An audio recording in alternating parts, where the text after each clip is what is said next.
Online जानकारी news में आप सभी का स्वागत है। गाजा पट्टी के अंदर अमेरिका इजराइल दोनों ने मिलकर के अपनी पूरी ताकत झोंक दी, उसके बावजूद कब्जा नहीं कर पाया। इजराइल की सेना अमेरिका की सेना को उल्टे पांव गाजा से खाली हाथ लौटना पड़ा। 15 महीने के मुकाबले के बाद भी हमास ने दोस्तों गाजा के ऊपर एक बार फिर पूरा कंट्रोल पा लिया है। यह अपने आप में इजराइल की तबाही का एक हम कह सकते हैं शुरुआत हो चुकी है। और आगे इसके बारे में मैं आपको कुछ वीडियोस दिखाने वाला हूं जिससे आप समझ पाएंगे कि इजराइल की किस तरीके से गाजा पट्टी में हार हुई है। साथ ही साथ अमेरिका की मुश्किलें कम होने का नाम नहीं ले रही हैं दोस्तों। जो अमेरिका अपने सुपर पावर का इस्तेमाल करके तमाम देशों को बर्बाद करने में कोई कसर नहीं छोड़ता, उस अमेरिका को बर्बाद करने के लिए एक छोटा सा मुल्क काफी नजर आ रहा है। ईरान उसका नाम है।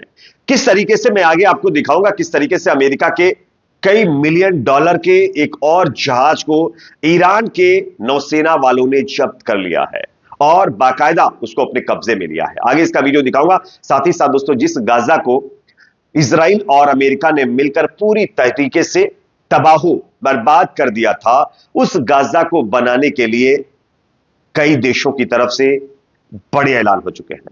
अब गाजा के अंदर सैकड़ों मस्जिदें बनाई जाएंगी, स्कूल्स, कॉलेज, यूनिवर्सिटीज, सब कुछ बनाने का ऐलान कर दिया गया है।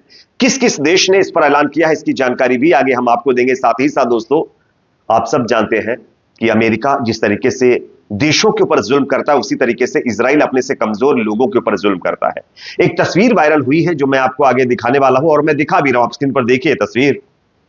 ये एक तरफ जो नीचे आप 3 व्यक्ति को देख रहे हैं, ये दरअसल फलस्तीनी नागरिक हैं जो इजरायली सेना के कब्जे में थे, और ऊपर की 3 जो महिला आप देख रहे हैं लेडीज, ये इजरायली सेना की जवान है, ये हमास के कब्जे में थी। 15 महीने में इजराइल ने फलस्तीनियों का क्या हाल किया है और हमास के साथ जो महिलाएं थी उनका कैसा मतलब जो है आपको लुक नजर आ रहा है। आप देखिए, यहां से पता चलता है कि क्रूर कौन है। आगे खैर इसके बारे में चर्चा करेंगे, उससे पहले छोटी सी रिक्वेस्ट, अगर वीडियो पसंद आए तो लाइक जरूर करिए, चैनल पर नए हैं तो सब्सक्राइब करने के बाद बेल आइकन को प्रेस करना ना भूले। बात करेंगे पहली और बड़ी खबर की। 15 महीने के मुकाबले में इजराइल ने अपने पूरे देश को कई सालों पीछे ढकेल दिया है। जो तरक्की इजराइल ने की थी कई सालों में, उस तरक्की को भारी नुकसान इजराइल के एक व्यक्ति की तानाशाही की वजह से हो रहा है। और अब 15 महीने के बाद जब इजराइल की सेना को गाजा पट्टी से खाली हाथ लौटना पड़ा है, उसके बाद जो गाजा से दृश्य आ रहे हैं हमास के, वो कहीं ना कहीं इजराइल के लिए एक बहुत चिंताजनक है। मैं आपको स्क्रीन के ऊपर एक वीडियो क्लिप दिखा रहा हूं, ये वीडियो आप लोग देख लीजिए। ये हमास के लड़ाके हैं जो कल हॉस्टेजेस को रिलीज करने के बाद आपको नजर आ रहे हैं। खबर ये सामने आ रही है और ये खुद इजरायली मीडिया की तरफ से खबर को कंफर्म किया गया है कि पूरे गाजा पट्टी के अंदर हमास ने फिर से कंट्रोल अपने अंडर में ले लिया है। कोई जगह बाकी नहीं है जहां पर हमास का कब्जा ना हो। अब आप सोचिए, अगर पूरे गाजा स्ट्रिप में हमास का फिर से कब्जा हो गया है तो यह इजराइल और अमेरिका जैसे देशों की कितनी बड़ी हार नहीं है। कितने पैसे खर्च कर दिए, पूरी जीडीपी की तहस नहस कर दी इजराइल ने, लोगों के टैक्स के पैसे को पानी की तरह बर्बाद कर दिया। मिला क्या? कुछ मिल पाया? हमास को मिटाने गए थे, हमास तो अभी भी है वैसे ही है और उससे ज्यादा ताकत के साथ हमास अब वापस आ गया है। हां, आम लोगों को आपने खत्म कर लिया है। उसमें क्या मिला आपको? कुछ नहीं, सिवाय आपकी बर्बादी के। यह अपने आप में दिखाता है दोस्तों कि जुल्म करने वाला चाहे जितना बड़ा क्यों ना हो, लेकिन उस सुपर पावर के सामने सब बेकार है। उसका सपोर्ट जिसको मिलता है वो कभी हार नहीं सकता, और वो यहां पर दिखाई दे रहा है। अब मैं आप लोगों को एक और, जो कि अपने आप में आप देख सकते हैं स्क्रीन के ऊपर, ये दरअसल जो है अमेरिका का एक जहाज है जिसको ईरान के नौसेना अधिकारियों ने अपने कब्जे में ले लिया। बताया जा रहा है कि ये शायद लाल सागर से गुजर रहा था, अमेरिकी तेल टैंकर, जिसका फुटेज आप देखिए। कल ईरानी सेना ने इसको अपने कब्जे में लिया है। जहां एक तरफ अमेरिका पहले ही कंगाल होने की कगार पर आ चुका है, ऐसी सिचुएशन में हूती और ईरानियों ने फिर से एक बार अमेरिका के खिलाफ कार्रवाई तेज कर दी है, क्योंकि अमेरिका ने कुछ दिन पहले डोनाल्ड ट्रंप ने ऐलान किया था कि हम ईरान के तमाम न्यूक्लियर पॉइंट्स के ऊपर अटैक करेंगे और उनको पूरी तरीके से डिस्ट्रॉय कर देंगे।